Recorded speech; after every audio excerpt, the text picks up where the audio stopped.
I want to first thank Derek for putting together this conference. I think it's really important that we have a lot of professional development opportunities. I went to school at UBC, I graduated in 2000. There weren't a lot of opportunities when I was an undergrad student. Rosalind Hanna started putting a couple on when I was in my last couple of years. And I know for a while, between 2000 and about now, there hasn't really been anything going on related to NSCA. So it's a great thing that Derek is putting this on. I also want to thank all of you for showing up. Because as important as it is for Derek to put on this clinic, it's successful if you people don't show up. John and I can show up, and Coach Duran can show up. It's meaningless without everyone else here. To get to a bigger picture, while it's important to show up at local events like this, I also want to invite everyone to come out to NSCA conferences. This year's conference is going to be national conferences in July in Las Vegas.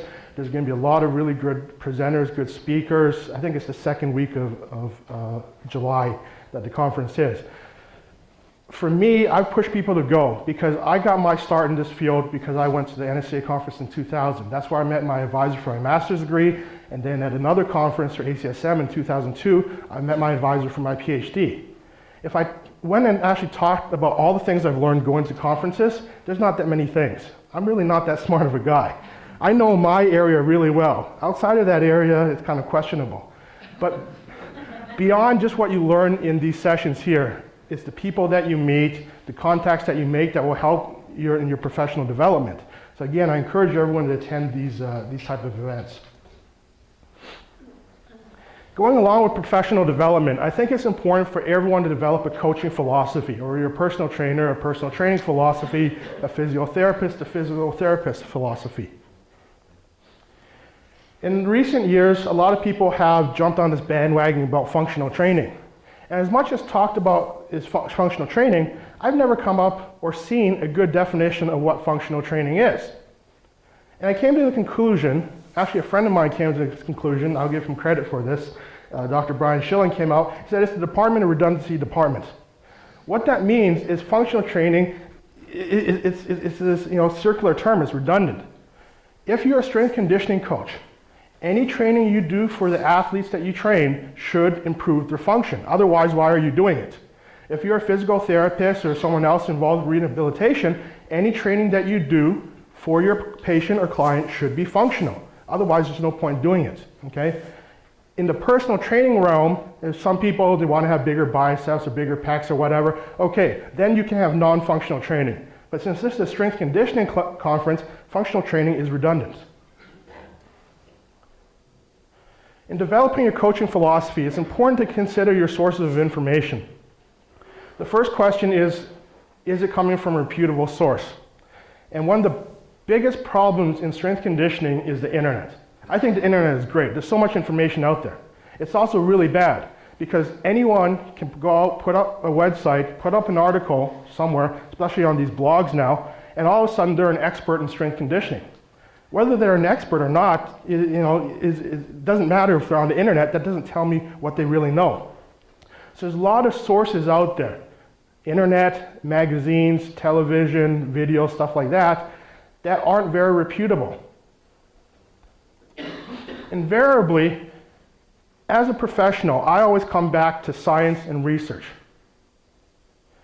When someone brings up a training idea or a training concept or an exercise, I want to know first the theoretical foundations, which are based in science. I want to know the biomechanics and the physiology of that exercise or that training concept. I want to know that there's some science behind it. There's some rationale. We have learned so much about the human body that anything we do should have some type of theoretical foundation. Otherwise, it's just garbage. Beyond the theoretical foundations, we need to have some research supporting it. The theoretical foundations are good, but we need to have the research coming up and showing us that yes, this is valid, or that this is better than this other exercise or training method. If I have exercise A and exercise B, exercise A is this method we've used for a long time, and someone comes up and says exercise B is better than A, I want to see the evidence that B is better than A. I want to see evidence that B is as good as A. Okay? So invariably, wherever you get your sources, you always should come back and try and determine, is there a theoretical foundation? And if there is, try and look for any type of research evidence corroborating it. I was in Vancouver last March. I was up here for Canadian Western Championships. I was flying back to LA, got a cup of coffee from Starbucks. I'm sitting in the airport, there's nothing to do. I start reading the cup, and this is on the cup. You can learn a lot of things from sources that you never expected to. And Starbucks cup is one of them, apparently. A very bad and all too common way to misread a newspaper. Now substitute newspaper for internet article, magazine article, presentation, textbook, to see whatever supports your point of view as fact, and anything that contradicts your point of view as bias. I've learned after being in school for over 10 years that most of the students that walk into the classroom have this type of philosophy. If it agrees with what they believe, they're going to support it. If it goes against what they believe, they're going to argue against it. In my presentation here, I'm going to throw some controversial topics up, some controversial ideas. If you disagree with everything I say, there is something wrong. It means you've been brainwashed. But if you agree with everything I say, then there's also something wrong. It means that I'm brainwashing you. I want you to look at this information. I want you to take it out there, go to the references, go to other sources, and try and find corroborating evidence for it. Determine your own philosophy from what I'm presenting. So let's get to the heart of it. What is specificity? I have searched high and low for a definition of specificity. I started looking for the definition because I teach a lot of strength conditioning classes, undergraduate classes, graduate level classes for physical therapy students and so on, and you have your basic training principles: overload, SED, specificity. And I tried to figure out what is specificity. You know, what is the definition of it? The closest I could get to a definition is that training should be specific to the sport or its functional task. Well, that's completely meaningless. That definition doesn't tell me anything. What is specific? Most people tend to use the definition that training should mimic or simulate the sport or functional task. Again, that definition is kind of useless. What does mimic mean and what does simulate mean? There's so many variables out there that can be mimicked or simulated. How do we determine what the parameters are? Some of the examples of specificity that pop up: if you've had undergrad courses in exercise physiology, of course you know that you need to do VO2 max training for a marathon, because a marathon is an aerobic exercise or aerobic activity. You should do aerobic exercise. It seems to fall in line. A lot of people say that the power clean is a good exercise to train for the vertical jump, because the power clean is jumping with the bar and vertical jumping is jumping without a bar. So you're doing some type of jumping and it's going to improve your vertical jump performance. Sprinting and agility tasks are typically performed on one leg. So many coaches say that you should do single leg squats or single leg exercises to train for these sprinting and agility tasks. And then almost all sports other than swimming probably involve some type of balance. Whether you're standing on one leg or two legs, you're balancing on your arms, you need some type of balance. So in theory, some type of balance training should be used for all sports. Now, none of these are outright wrong. But the reasons that they're right, that the reasons that these exercises may be appropriate, is not because of this magical idea of specificity. There are other factors that influence why VO2 max training improves marathon performance. There are other factors why the power clean is used for improving vertical jump performance. It's not because the power clean looks like a vertical jump. The reality of it all is that specificity is a fraud. It's the greatest fraud ever perpetrated in sports science. And a lot of people are like, what the hell is this guy talking about? What I'm saying is that there's no evidence to support specificity, at least this idea of simulating or mimicking a task.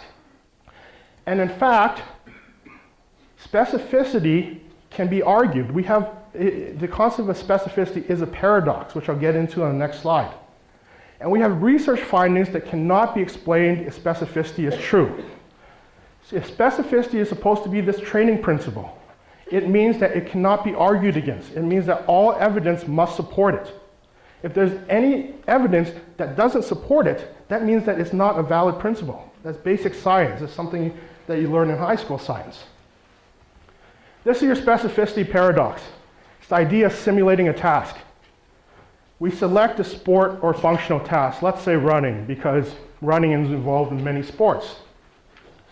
And we say, well, we could do squats or power cleans or single leg squats or whatever for this, but it's not very specific because it doesn't look like running. How can we do weight training during running so it's more specific? Well, let's do running. And then we'll put a weighted vest on someone or have them drag a sled or a parachute or have elastic tubing. You've seen all the materials and all these product catalogs. So you put this weighted vest on, let's say. You've now changed that task. The kinematics of the running task when you have a weighted vest, you're towing a chute or a sled or a pulley or something like that is different. Because you added this external resistance, you changed that task. You actually made it less specific now. So you had the task, you add something to it, it becomes less specific. So how can that be specificity? It's a paradox. If you put that into a computer program, your computer would shut down, it would freeze up, because it just doesn't compute.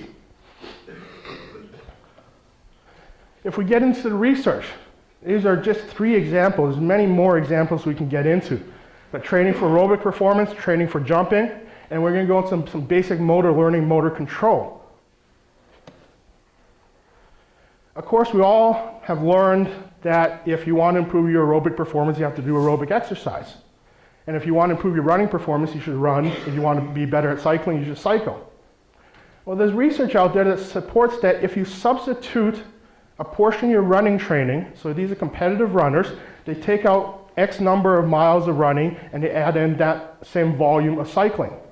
They're able to maintain their running performance just as effectively as if they did the running. So you have a group that's doing cycling and running, and a group that's doing running and running. And there's no difference between those groups. If specificity was true, then the cycling group would do worse. Many studies have come out that explosive resistance exercise improves cycling performance better than doing cycling itself. Same thing for running performance.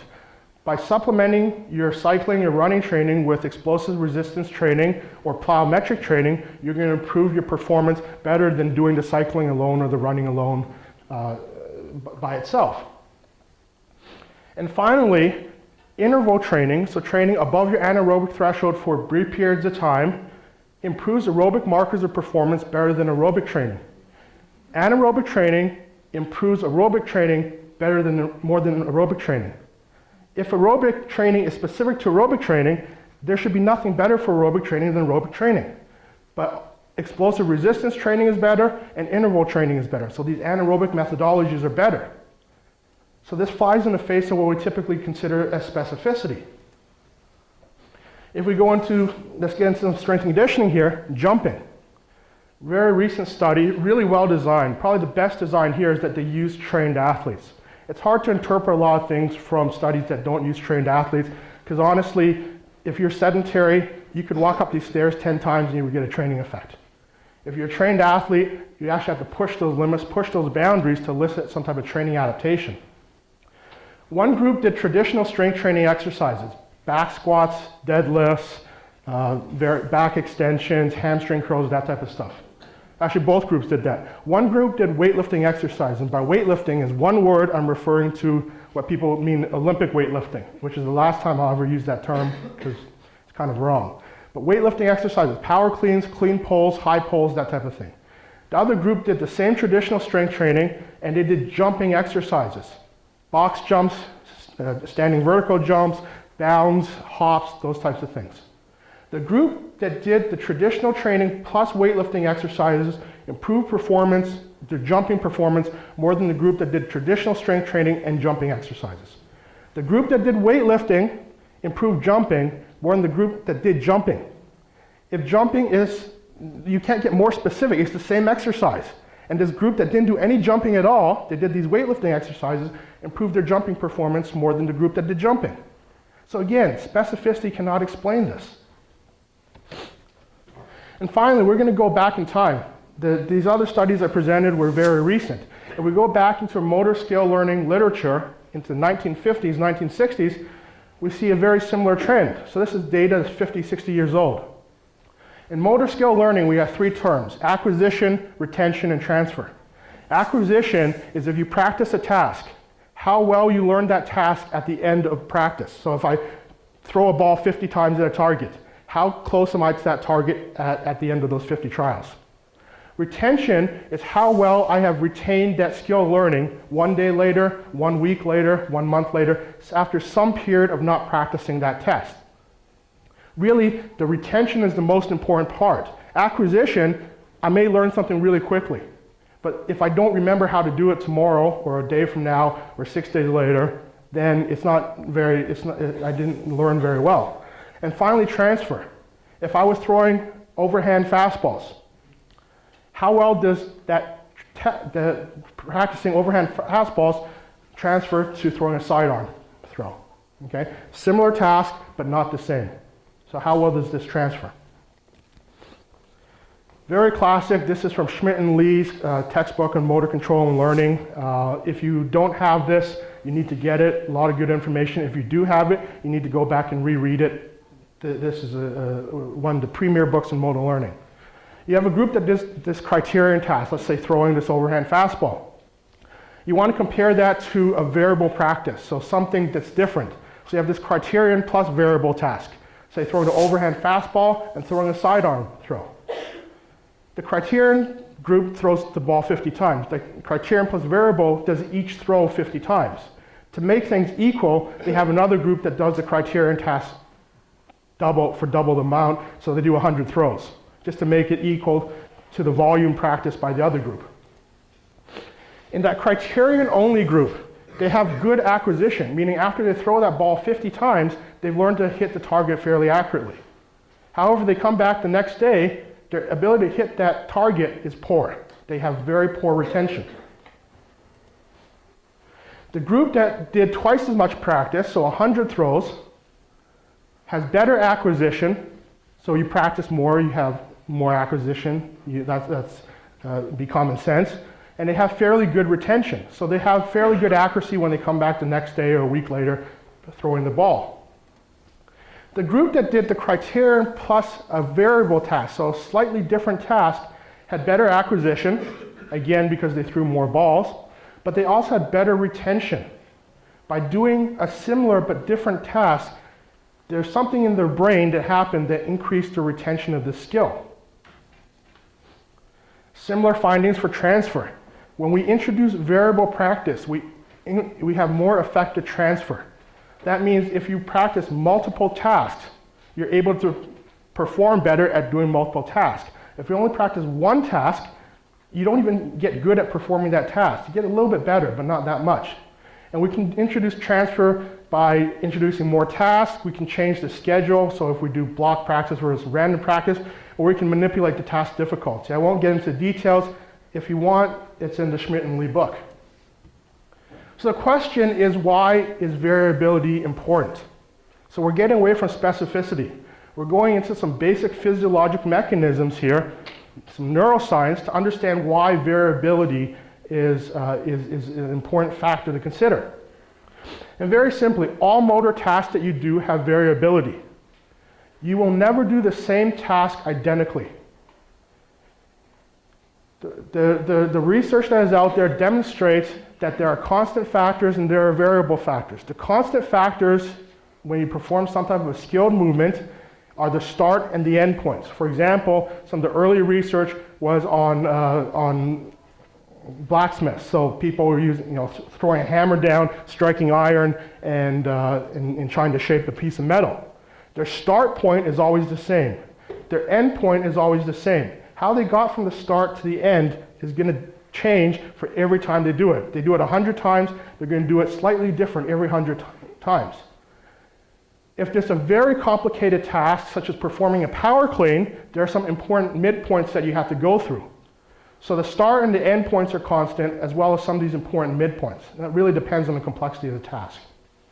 The variable factors are the movement pattern. Like I said, how the joints work. If I'm throwing this hammer down, I might start with shoulder movement and then elbow movement. The next time I might start with elbow movement and then shoulder. How much wrist movement is in there. Those things are all variable. This is the dynamic systems theory of motor learning, motor control. This comes originally from Bernstein, early 1900s. He's a Russian sports scientist. Determined that the motor cortex is involved in planning the start and the outcome of a task. The process itself has this inherent variability. So as I'm throwing this hammer down towards this piece of iron, I'm using feedback from my sensory system. Maybe my eyes, maybe my vestibular cochlear system, so my balance from my ears, the sensory receptors in my muscles, so my muscle spindles, the Golgi tendons, and mechanoreceptors in the joints. We have all these feedback loops, and they're all going back into this motor cortex, and they're coming back down and adjusting the movement so that I can hit that target with accuracy. This is a diagram of this. Everything starts in skilled movement with the motor cortex, okay? So motor cortex is like the computer. Sure. This is all motor skills. All motor skills start at the motor cortex. The motor cortex is this computer. It programs, it says, I want to do this. It's going to send signals down to the spinal cord, and the spinal cord is going to send signals out to the muscle. These green arrows here are the variable factors. Which muscles are activated? Which parts of the spinal cord are activated? How are the muscles activated? That can change every time. It's the feedback loops from the muscles, from the other sensory organs that go back to the spinal cord and go back up to the motor cortex that refine the movement and adjust how we perform that movement. Even a very quick movement has been demonstrated to have this type of sensory feedback. So if we can see here, I put muscle A and muscle B. I'm swinging a hammer. How many muscles are in my shoulder, crossing my arm, crossing the elbow, crossing my forearm? Plus all the muscles in my trunk are involved in swinging this hammer as well. There's so many muscles, so many joints that can be controlled that we have this degree of freedom problem. There's so many different ways that we can do it. And in theory, we can't explain why something should be done only one way. As I said, Bernstein was the sports scientist in Russia. He was the first to interface mechanics with neuroscience. Mechanics, obviously, basic physics, describes how forces and torques generate motion. I'm a biomechanist, that's what I like to do. Neuroscience, a little bit over my head. I dabble in it a little bit. Neuroscience describes the control of motion. So how does our body generate these forces and torques? We activate muscles in certain ways so we can generate forces and torques. So Bernstein was the first to kind of interface these and try and use one to study the other. In mechanics, we have this basic equation, dynamic equilibrium. It looks complicated, but it's not that. On the left side is the moment of inertia, so essentially rotational mass, multiplied by acceleration. This fancy term here refers to acceleration. The amount of acceleration is proportional to the force or torque that's generated by the individual plus the resistance torque. Because resistance torque is negative, it subtracts out. So we can generate more force from our muscle or musculoskeletal system than resistance torque, we have positive motion or concentric motion. If the resistance torque is greater than our muscle torque, then we have negative or eccentric motion. Very simple equation. Bernstein went a step further. He went in and tried to determine how we generated muscle force. And based on his research, he determined important factors. Number one were excitation of muscle. So obviously the brain, the spinal cord, we have to send motor impulses down through the motor nerve to the muscle to get them to activate. The excitation is a function of the time available to perform the task, the angle, so joint angle or length of the muscle essentially, and the velocity of the muscle. So the excitation changes based on these factors. So our brain is using the sensory feedback based on these factors to adjust the movement. And then from just a pure mechanical standpoint, the angular position and the angular velocity will also affect the force produced. So this is a very complicated equation. If I'm throwing this hammer down, I have multiple joints that can be at different angles at different times on different trials. And it's all the sensory feedback that goes back up to my brain that can adjust these movements. Again, this goes to our degrees of freedom problem. There are so many ways that we can perform any task, even a simple task as simple as swinging a hammer. Therefore, when we look at skill training, which is what we do in sport, So if I'm a football player, I practice football. I throw footballs, I catch footballs, I run pass patterns. That's skill training. If you're in rehabilitation, you had some type of spinal cord injury and you have to relearn how to walk, that is skill training. It's a motor skill. Skill training requires variation. It requires variation because there's inherent variation there already. If you practice the same thing over and over and over again, you're not actually practicing the skill. That skill has this built-in variation. So you have to have variation in there. It requires repetition. From this basic motor learning research, we know that the more you practice up to a certain point, the better you get at this task. This means it requires a large amount of time. As Coach Loren said, he has an hour to work with his athletes in the weight room every day, not every day of the week. 1 hour is not enough time to practice all the possible skills involved in a sport like football, or soccer, or baseball. There's so many skills available, or that can be used, that 1 hour a day isn't enough, which is why you see professional and elite college athletes practicing all day. That's why one of the reasons why Wayne Gretzky is such a great hockey player is as a kid, he went home and he would go skating in the ice rink in his backyard for 3 or 4 hours a day. Add that up over 10, 15 years, the total number of hours of training involved is so large. You can't replicate that with strength conditioning. It's a very small amount of time. And finally, the external conditions that are involved in that skill have to be there for that task. The external conditions can be something as simple as the light that you see, whether you have a fluorescent light, so you're inside, you play basketball inside, or you're playing football outside, the brightness of the sun. Different light affects how your eyes react differently. If you're used to playing football on turf, playing football on grass is going to change your motor patterns, motor skills.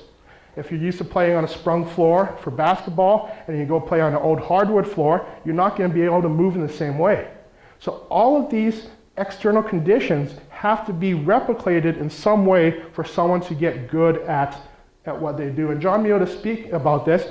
You look at beach volleyball players and court volleyball players. When you go from the court to the beach, it takes you time to get used to playing on the beach because the sand offers different external conditions.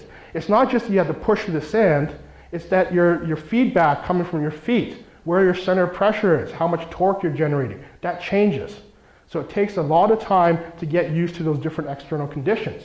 That's why the best beach volleyball players play beach volleyball 12 months out of the year. And the best court volleyball players play court volleyball 12 months out of the year. They're different sports. They look very similar, but they're different. In your slides, you have a different slide than this. I changed this. I'm giving a similar presentation at the NSCA conference with Steve Plisk, who John mentioned, and we went back and forth this last week with some emails on the difference between strength conditioning and skill training. In my slides, I say strength conditioning or skill training cannot be accomplished during the strength conditioning. I still agree with that, but I'm going to make it a little more gray. Strength conditioning is one distinct aspect of an athlete's development. Skill training is another distinct aspect. There's some overlap, which is what we get in the middle here. So there is some overlap. So some skills possibly can be developed in the strength conditioning program or the weight room. Whether we should or shouldn't is another issue, and we may try and answer that later on. But they are distinct entities. If you're a strength conditioning coach, you should not be a skills coach or a sport coach. I've watched a lot of football games. I go to USC. We have one of the best football teams. Just because I know strength conditioning, I've watched a lot of football games, in no way qualifies me to coach football. I have no clue how to coach football. It's a different entity. And that, therefore, I should not be training the skills of football in the weight room because I don't know that. I do know strength conditioning. I know how to get a football player faster and stronger. Same goes for any other sport out there. Unless you are the sport coach or you have experience as a sport coach, you should not be doing the sport coach training. The only sport that I have the ability to coach the skills for is the sport of weightlifting. Because I'm a weightlifter, I've coached weightlifters, and I use weightlifting in part in the strength conditioning. But outside of that sport, I don't have that ability. And I don't think that any good strength conditioning coach will say they have the ability to coach some sport when they don't. That's like me going out there and saying that I can design a nutrition program for someone because I have some basics in nutrition. I took 2 classes in nutrition. I know enough about the food pyramid and balanced diets, that type of stuff. That's the limits of the advice I can give. I can't sit there with a computer program and figure out you need so much calcium, magnesium, and vitamin C. That goes beyond my skill set. So how does strength conditioning fit into the development of an athlete? Strength conditioning transfers to skill training. And Coach Duran said it in one of his coach quotes. I can't remember the person, but with the chaos training, we're looking at transferring from the strength program into the skill program. Strength and conditioning develops physiologic characteristics. Those physiologic characteristics are important for the skill. For example, if I'm running, I have to be able to support 3 to 4 times my body mass. So I need a certain amount of strength to do that. I have to be able to produce force very rapidly, so I need the physiologic ability to do that. Doing strength conditioning improves strength, improves rate of force development, therefore it will transfer to running. Okay? So we can, many examples we can use in this sense. But we need to consider transfer, not specificity. We're doing one task, how does it transfer to this other task? Goes back to our motor learning. How does practicing this variable skill or variable skill set transfer to doing these other skills? In motor learning, it's very hard to define why things transfer because we can't go into the brain and start measuring things. It's not very practical. In strength conditioning, it is practical because we can measure, or for the most part, estimate muscle forces. We can basically determine what the important physiologic characteristics are. We go back to our equation for dynamic equilibrium. How do we generate force or absorb force?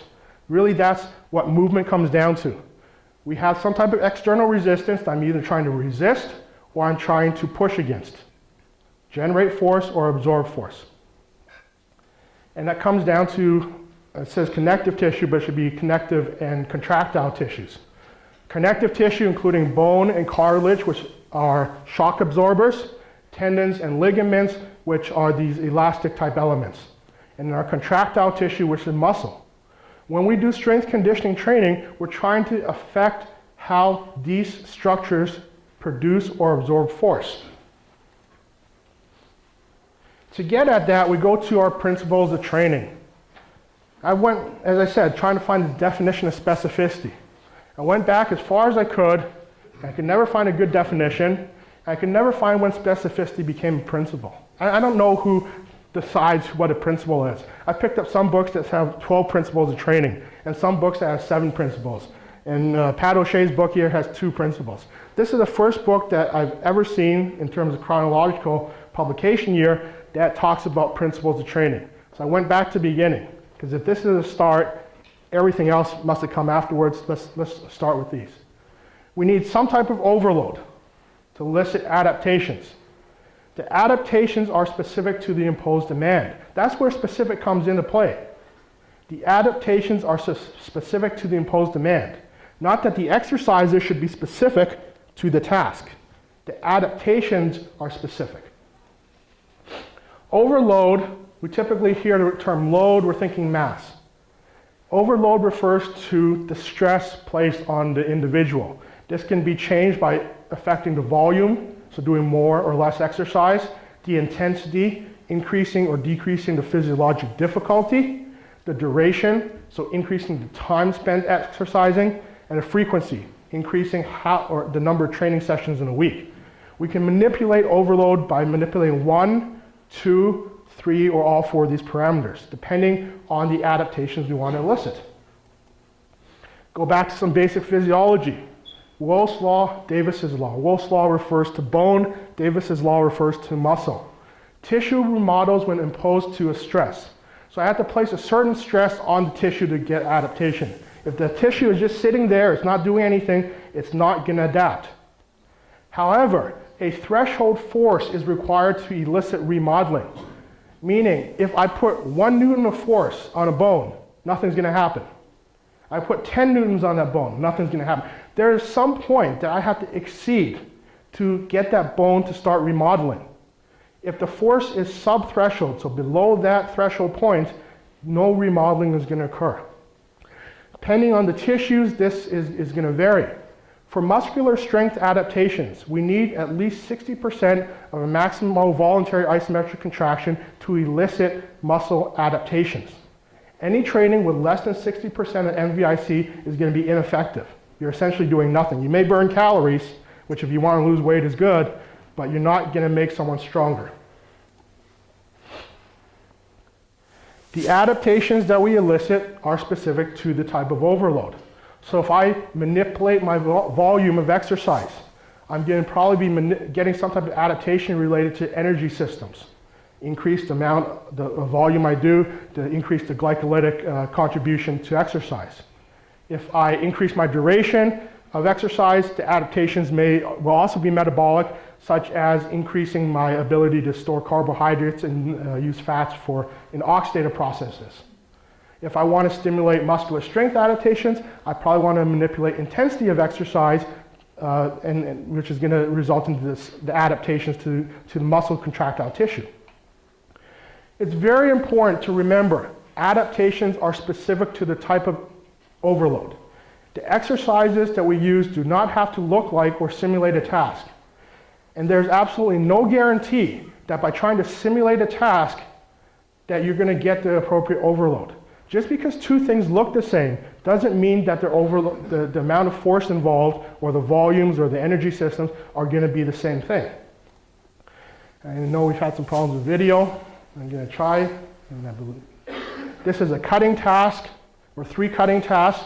The first task, which is repeated a few times, they're running to a force plate and they're stopping. So you're running at full speed and trying to stop. The second task, you run to that force plate, you stop, and then you push yourself backwards, so you're backpedaling. And the third task is once you hit that force plate, you turn in a 45-degree angle and change directions. So basic cutting tasks. If you look at the cutting task, they hit their force plate on a single leg. This is a single leg squat. The video actually worked because the squat movement is so slow that anyone can see it happening. These tasks look very similar. If I was to freeze frame on the point of contact for the cutting movements and the deepest knee flexion in the single leg squat, the forward leg would be almost identical in kinematics. So a lot of people come on and said, well, these are similar. The single leg squat and single leg task must be specific to cutting tasks. But if we go further and actually look at some of the joint torques, and I'm going to get into a discussion of what joint torques are. John has talked about it a little bit. But basically, very simply, it's how hard the joint is working. The black line is your single leg squat. Your colored lines are your cutting tasks. This is the ankle and the frontal plane. Your single leg squat for the entire squat requires an inversion torque. So you're using the inverter muscles inside of the ankle. Your cutting task, when you plant your leg, requires an eversion torque, then shifts to the inversion torque. So it first requires the muscles on the outside of the leg, your peroneal muscles. The single leg squat doesn't require that. They look the same, the muscles that they use are different. Ankle in the transverse plane. Black line is your single leg squat, generally requiring internal rotation or internal rotator moment from the ankle. Whereas for your colored lines, your cutting task is requiring the external rotator moment first, and then depending on the type of task, it shifts. Depending on the type of cutting task, the moments required change. So here's the variability. Even on those 3 cutting tasks that they plant the leg the same way, because they're pushing off in different directions, they have variability. The muscle demands are going to be variable. Hip and the frontal plane, same thing. When you plant your leg during these cutting trials, you need the adductor torque, whereas for your single leg squat, always requiring the abductor torque. And then your hip in the transverse plane, at least this time in the transverse plane, your single leg squat is on the right side of the curve. It's using external rotators. But then you look at the magnitude of external rotators in the single leg squat, it's much greater. Bottom line, just because 2 tasks look the same doesn't mean that they have the same demands on the neuromuscular system. These demands will change primarily because of the ground reaction forces. When I do a single leg squat, the ground reaction force is purely vertical. When I do a cutting task, when I plant my leg, because all my velocity is coming from behind and I'm trying to decelerate, I will have this posterior ground reaction force pushing against me. The posterior ground reaction force is what I have to overcome. That's the difference. And that's going to change the demands of the task. So how do we apply this STED principle? If it's not picking exercises that look similar, what do? We need to consider the different levels of specificity. These 4 are the most established in the research literature. There may be some others that can be argued, but it's really these 4 that is really hard to argue against. First off is a muscle group specificity, meaning if I want to improve my quadriceps function, I have to train my quadriceps. I can't train my hamstrings. Okay? I actually have to activate the muscles I want to train. Secondly, the type of muscle action. We know eccentric, isometric, concentric muscle actions. Because our sensory receptors are used to, and the feedback they provide depends on whether we're doing isometric, eccentric, or concentric contractions, the type of muscle action is specific, the adaptations. Third, the speed of muscular action, and I put the muscular action there because that's very important. The external speed of movement is irrelevant. Classic study by Bem and Sale, replicated by Moss and colleagues. If you do a high force task where you try and contract as fast as possible, you will increase your speed of movement as much as doing a high speed task with low force. So the actual speed of the external movement, the speed of the exercise doesn't matter. It's how fast that muscle is contracting. Is it a slow contraction or is it very rapid? That's what the neuromuscular system responds to. And finally, energy metabolism. And we have to break down energy metabolism into what is happening inside the muscle fiber and then what is happening within the cardiorespiratory system. Cardiorespiratory adaptations are not specific. If you run or you bike or you swim, you're placing a stress on your heart. It doesn't matter what activity you do. If you match the volume and intensity of all 3 exercises, you're going to get the same cardiorespiratory adaptations. The heart doesn't know which muscles are being activated. All it knows is that it is activated, pumping more and more blood. The amount of hemoglobin in your blood is going to increase regardless of whether you run or bike. That doesn't matter. The difference between running and cycling is in running, you have to support your body weight, whereas cycling, you don't have to support your body weight. So you have to be stronger, especially from an eccentric perspective for running, than you do for cycling. Okay? So that comes down to your muscle groups and your type of muscle actions. We select our exercises based on these adaptations. So we need to consider the biomechanics, motor unit physiology, and bioenergetics. Again, basic principles of exercise, basic principles of human movement. Muscle activation is dependent on the segment orientation and range of motion, the velocity and acceleration characteristics, the external load, so how much weight is being lifted, and the location and direction of the ground reaction forces. We plug all of those into our linked segment model, which basically means we have someone stand on a force plate or run across a force plate or something like that. We videotape them, hopefully with 3 or more cameras, and we record their motions. We run some fancy software that calculates some basic engineering equations. What we end up getting is the amount of torque required at the foot or at the ankle, the amount of torque required at the knee, the amount of torque required at the hip, and if we wanted to, at the shoulder or intersegmental spinal joints, as John has discussed previously. We can go into more detail about this, but this is like a whole seminar, a whole class that it would take to go through it. This is a front squat exercise, and this data is from a study that was published in Journal of Strength and Conditioning Research. This is me going down, this is about a half squat or a little bit above a half squat, and then squatting into a full squat. If we look at the ankle plantar flexor torque, it generally increases as we increase in depth, and then, so this is the eccentric portion, and then it decreases again as we get to the top. In blue is our hip extensor, same thing. As we get down to about parallel, it increases. At parallel, it kind of plateaus off and then increases again. If we look at the knee extensor, it goes down fairly linearly, then around parallel it plateaus. After we get below parallel, it increases again. So this is why full squats are better than parallel squats or half squats, because the amount of torque required by the knee extensors increases. It's almost a 80 or 90% increase in the amount of torque.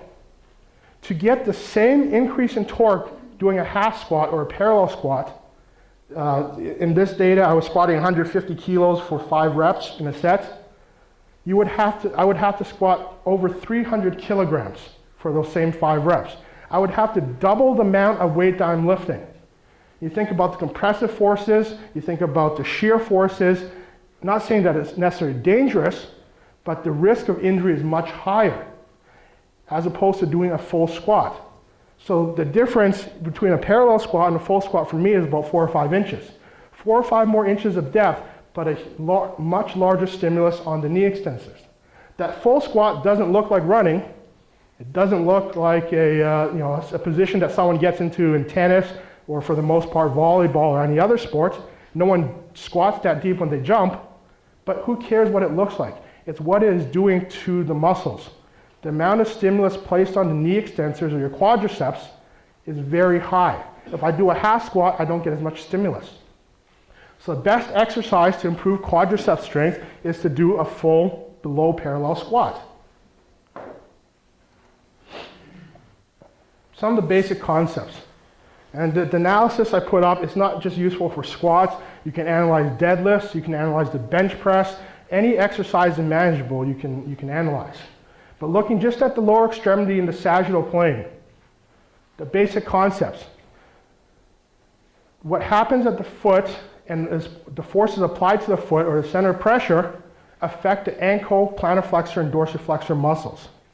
What this means is that when the center of pressure, where I feel the weight on my foot, if it moves away from my heel, so towards my toe, I'm going to increase the amount of ankle plantar flexor torque required.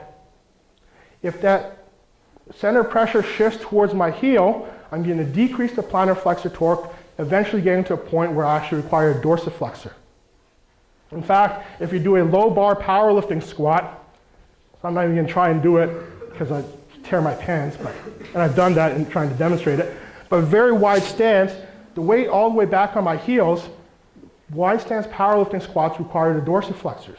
So if I want to train the dorsiflexors, that might be a good exercise. But if I want to train the plantar flexors, I probably want to stick with a more narrow stance. So even though they're both squats, they're not training the same muscles. Okay? Same thing, sumo style deadlift versus a conventional style deadlift. What affects the shank, or the mechanics that affect the shank, affect the knee extensor or the knee flexor torques.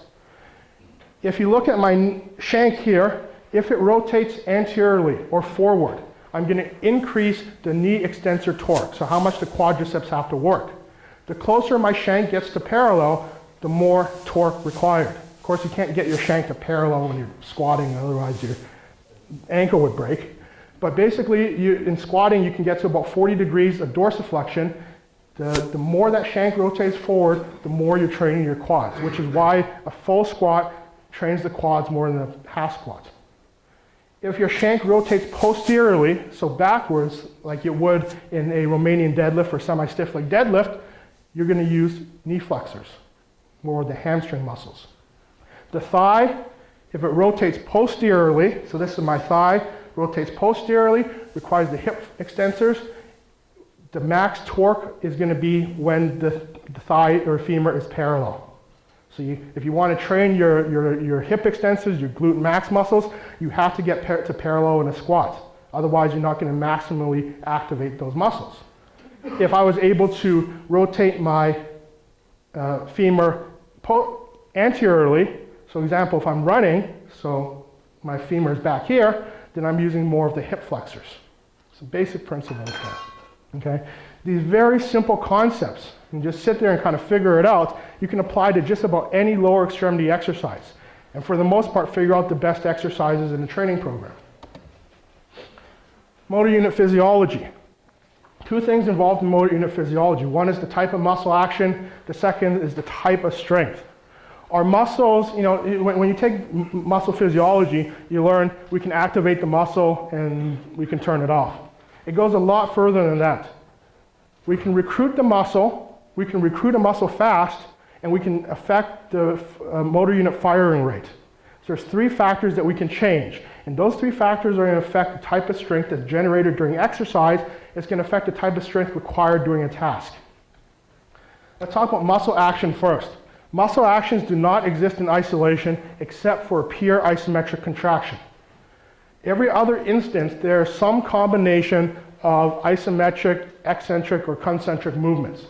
These are probably the most common, but depending on the sports you're using, you could have a concentric to concentric, which would occur, for example, in swimming because you have a different resistance than gravity. But isometric to concentric. So if I'm in a sprint start, I'm in isometric position, isometric muscle actions, I start moving, I go to concentric. Eccentric to isometric. If I'm landing from a jump, when I land, I'm contracting eccentrically, and then when I stop landing, it goes to isometric. Or if I do a counter movement jump, or if I'm sprinting, eccentric to isometric to concentric. So we have to select exercises that have these different combinations of joint actions or muscle actions. Maximal and explosive strength. These are different things, all generated by the muscle. These are affected by the type of motor unit activated. Obviously, everyone here should know the size principle, but I'll just kind of throw it out there. We activate our type 1 motor units when we maximally recruit all type 1 motor units, no type 2 of any kind. We can generate approximately 25% of maximal force. We have the potential to generate 25% of maximal force. If we add in our type 2A fibers, we go up to about 50% of our maximal force. To maximally generate force, to get a true MVIC, we have to recruit all three motor unit types, type 1, type 2A, type 2B.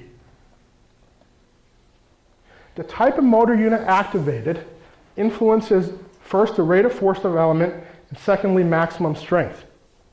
Obviously, maximum strength is affected because we need to recruit more and more motor units to generate force. That's very simple. Rate of force development is affected by how fast we can recruit the different motor unit pools.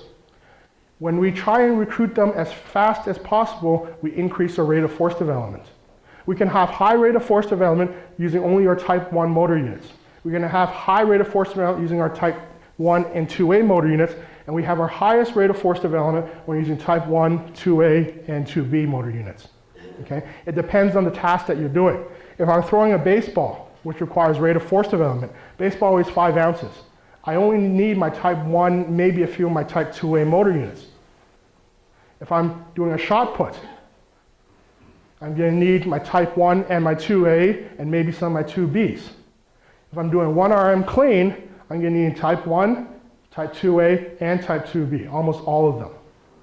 Actually, if I could, I would activate all of them. Okay? So depending on the type of motor unit activated and the speed at which it's activated, it affects rate of force development and maximum strength. The motor unit fire rate affects power. This is how I describe it. Imagine you're driving a standard shift car. I know no one does anymore, but you should because it's more fun driving. I can throw it in first gear. We know that I can generate so much torque in first gear. If I continue to press that pedal down, my RPM increases. That's increasing the firing rate. So the maximal speed I'll get in first gear is reached when I have redlined in first gear. So I have to increase my firing rate. Okay? If I'm in first gear, I'm only activating certain motor units. But that doesn't mean that I'm recruiting or I'm firing them as quickly as possible. You have to recruit them and you have to fire them at the appropriate speed. If I want to get to a faster speed in my car, I put in second gear. I'm increasing the number of motor units I'm activating. But to get the maximum speed, maximum power, I have to push the pedal down, increase my revolutions per minute, therefore increasing my power.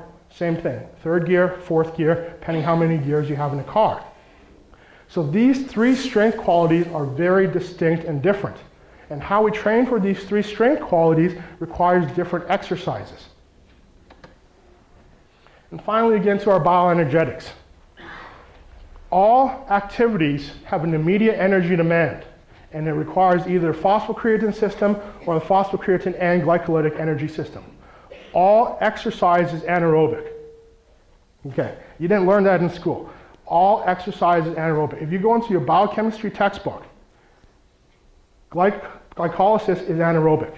If you go into exercise physiology textbook, you have aerobic glycolysis, anaerobic glycolysis. No such thing. Glycolysis does not require oxygen. The substrates of glycolysis going into the Krebs cycle and being used in the Krebs cycle require oxygen. But glycolysis is purely anaerobic, which makes any type of task we do purely anaerobic, or requires anaerobic energy. The recovery, your ability to restore those anaerobic substrates, comes from your oxidative sources. So when we have intra-bout recovery, let's say I do a set of 5 in the back squat, all anaerobic metabolism. My recovery, the 3 to 4 minutes afterwards, all aerobic. It's restoring energy, restoring the substrates, oxidative. Primarily coming from carbohydrate sources still, but it's oxidative now. Post-exercise recovery comes from fatty acid oxidation. Okay? So when we look at training, this is why interval training is more effective than aerobic training, because we're using that anaerobic energy system more. We place greater demands on the anaerobic energy system, whereas from phosphocreatine or from glycolysis. When we recover from interval training, whether it's the 2 minutes of rest or 1 minute rest between the short sprints we're doing, or it's the recovery from Monday to Tuesday, that requires oxidative metabolism, requires the cardiovascular system, requires the respiratory system. Okay? All of those things are going to still be used, whether you're doing aerobic training or anaerobic training. But if you don't do anaerobic training, you are not going to place enough demand on your phosphocreatine and glycolytic systems. Okay? The only place the bioenergetic adaptations are specific are in the muscle fibers that are activated. Okay? As I said, the cardiorespiratory adaptations are not specific. They're there regardless of whether I'm doing arm crank, or I'm pedaling a bike, or I'm running. The adaptations, these metabolic adaptations here, are all occurring within the muscle. So if I'm running, my quadriceps are going to have these adaptations. Nothing's going to happen to my arms because I don't really use my arms to run that much. Okay? We look at our muscle fiber types. A lot of people say we need to train the type 1 muscles for aerobic exercise. Type 1 muscles have this low glycolytic capacity but high oxidative capacity. So it says, okay, we need to run for a marathon, we need these type 1 muscles because they're oxidative. However, with appropriate training, your type 2B fibers, muscle fibers, not the motor units, but the muscle fibers shift to type 2A muscle fibers. In doing so, they go from having a high glycolytic capacity to a higher glycolytic capacity. They go from having a low oxidative capacity to having a high oxidative capacity. And in trained individuals, trained type 2A fibers have a higher oxidative capacity than type 1 fibers. You didn't learn that in exercise physiology, but it's been known since at least 1986, and before 1986, when this was referenced. Okay? If you are training your type 2A muscle fibers, you're going to increase both the oxidative and glycolytic capacity. You train your type 1, you can only change your oxidative capacity. Your type 2A fibers have a much greater potential for energy metabolism as well as being able to generate more force. So it doesn't matter if you're running a marathon or you're running a 100-meter sprint, you need those type 2A muscle fibers. Okay? So always, your energy system should always come back down to we need anaerobic training. Okay, so let's put this all together here. Training for performance. We have 3 aspects of physiologic training. I leave out all the psychological aspects that's well beyond what we can discuss here. We need skill training. You're not going to be good at speed skating unless you practice speed skating. It has to be done. Strength training. We're listing neuromuscular adaptations. In conditioning, we're listing bioenergetic adaptations.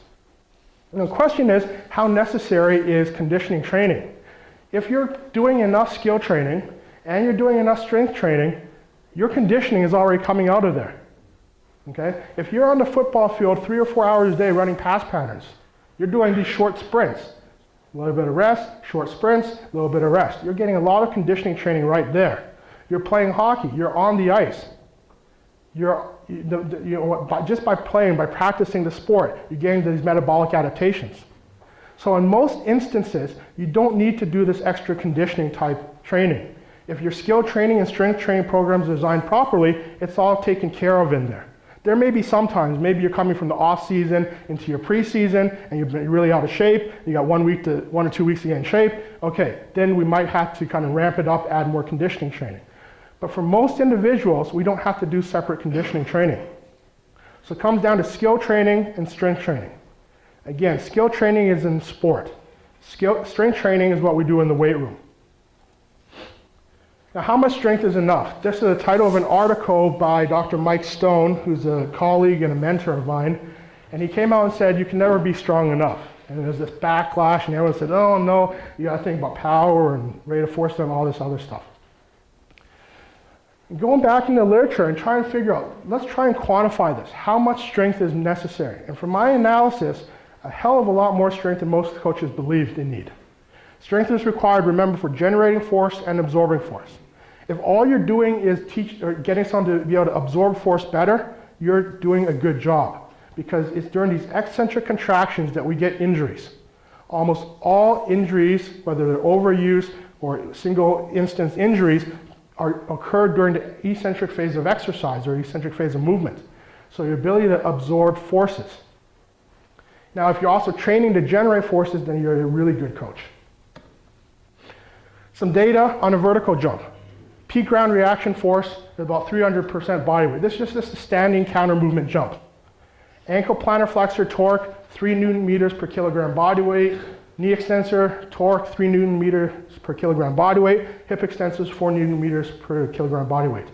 In parentheses, I reference this to an 80 kilogram athlete, 80 kilogram male athlete. It could be male or female, but let's say 80 kilogram male athlete. Approximately 2,400 newtons ground reaction force, 240 Newton meters at the ankle, 240 at the knee, 320 at the hip. This is bilateral. This is the left and right added together. Let's compare this to an unloaded squat. So this is someone doing a squat, no bar, no implements, just their body weight. Ground reaction force for this 80 kilogram individual is around 1,000 newtons. Ankle plantar flexor torque, only 80 Newton meters. Knee extensor, hip extensor, about 130 Newton meters. This is an unloaded squat. But most of us probably know that unloaded squat isn't a very effective exercise.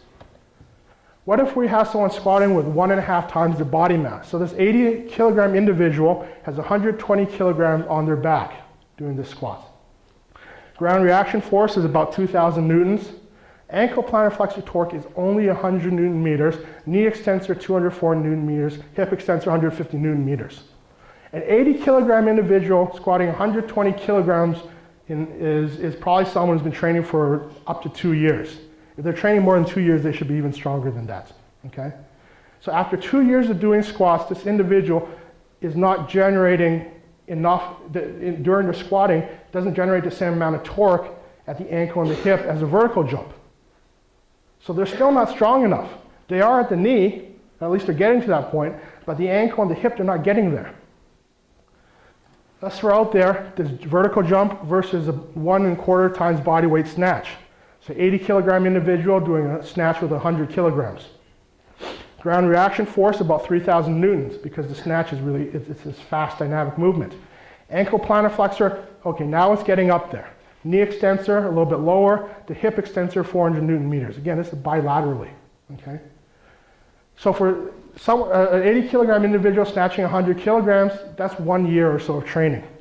So in 1 to 2 years of training, we get someone to snatch 1.25 times their body weight in the snatch, more than 1.5 times their body weight in the squat. They basically can generate the same amount of torque in the hip, knee, and ankle during exercise as they can during the vertical jump. Okay? If we want to increase vertical jump performance, now we have to increase the amount of torque they can generate. So now we have to actually get them stronger. So these are just beginning values. So after a couple years, someone's just beginning to get strong. Just another comparison. Vertical jump done on 2 legs. A sprint done on a single leg. So on the left side here, all our values for a vertical jump are bilateral. For the sprint, this is for just the right leg or just the left leg. Because the sprint involves an impact, the amount of torque required at the ankle plantar flexors when I'm landing or putting my foot down in sprint is more than both legs use in the vertical jump. Knee, same thing. Hip, same thing. Okay? So the vertical jump is a very benign task. It's very easy. A sprint is a high impact task. Now, this is probably running at about a 400-meter pace. So you go to a 200-meter pace or a 100-meter pace, or now you start changing directions, doing agility tasks, cutting tasks, trying to stop from a high speed. The amount of torque there further increases and increases and increases. So someone who's been doing a good strength program for 1 or 2 years is just starting to get strong for the vertical jump.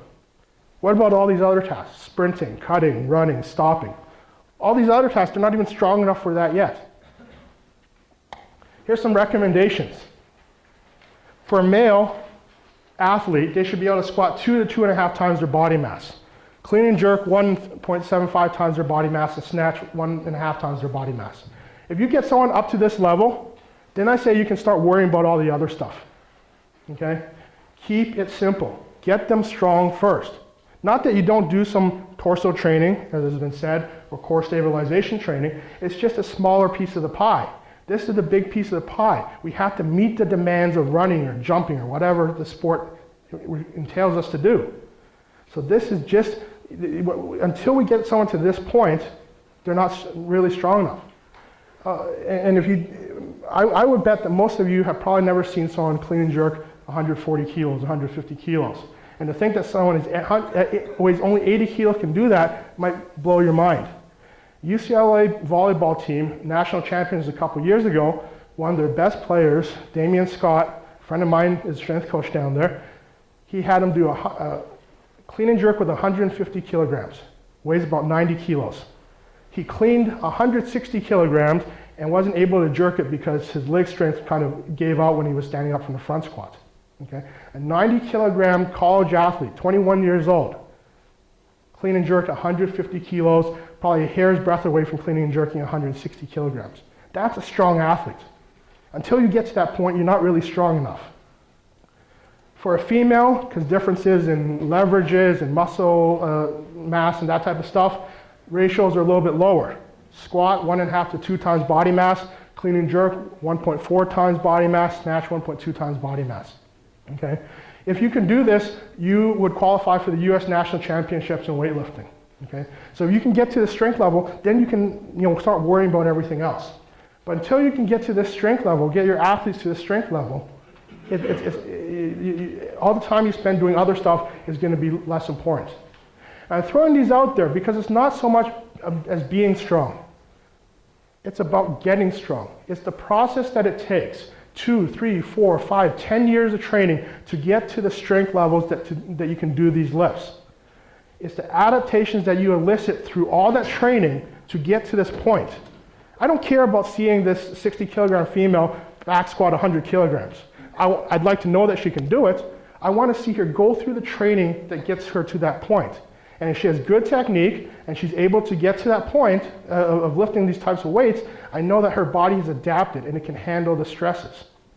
Until the individual has gone through those adaptations and can handle those stresses, they're at a high risk of injury. Okay, I throw in my obligatory weightlifting slide because I'm a weightlifter. I'm a big proponent of weightlifting. Weightlifting is the only exercise that can train maximal strength, power, and rate of force development at the same time. It has all sequencing of muscle actions, or almost all that you can think about, and even more. For example, this female weightlifter here, she's pulling herself under the bar. So she had this explosive concentric contraction, she's pulling under the bar, and now she's going to have the bar land on her into eccentric contraction. So concentric to eccentric muscle actions. Not very many tasks that have that. The flexibility required to do a full squat, front squat for a clean, or full overhead squat. Okay? The extensibility of the tissues, so developing the tendons and the joints. As well as weightlifting integrates the lower extremity, the upper extremity, and everything in between, meaning our trunk. So everything in the body is working at the same time in a synergistic fashion. There's no other exercises out there that can do all of this. Okay, so my last slide here. I know everyone's hungry for lunch. I want to eat too. Specificity does not exist. First off, this idea of specificity and simulation, it's a paradox. It just goes back in circles and eventually your computer shuts down and says it does not compute. It cannot work. The research shows us that there are arguments against specificity. If it's a principle, we wouldn't be able to argue against it. Instead of specificity, we have to think about transfer of training. We apply an overload to an individual in their training. The overload elicits specific adaptations. Those adaptations contribute to performance in some manner. That is the transfer of training, going back to our basic principles of exercise. And finally, we have to remember the role of strength training for performance. We're not trying to simulate some type of task. We are trying to elicit a neuromuscular adaptation. And all these weighted vests and sleds and all this stuff, how much are the muscles activating? Is it beyond 60% of the MVIC? Probably not. So we're not really eliciting an overload, which means we're not going to get an adaptation. We have to elicit neuromuscular adaptations, meaning we have to use a sufficient amount of weight. For most athletes, this means keeping it simple. Coach Duran had great programs up there, very basic exercises. Get them strong, get them explosive. We don't need a bunch of fancy exercises. The sponsors don't like to hear this, but you don't need a lot of fancy equipment. You need a basic weight room with bars and weight plates. You don't have to have bumper plates if you can't afford it. You need a squat rack and you need a bar. If all you can get your athlete to do is squat, that's better than all the core stability or functional training that they can do. The squat is probably the best exercise you can do. You can throw in the cleans and the snatches, bench press, overhead press, all those other type of exercises, then you're golden. Keep it simple. Thank you.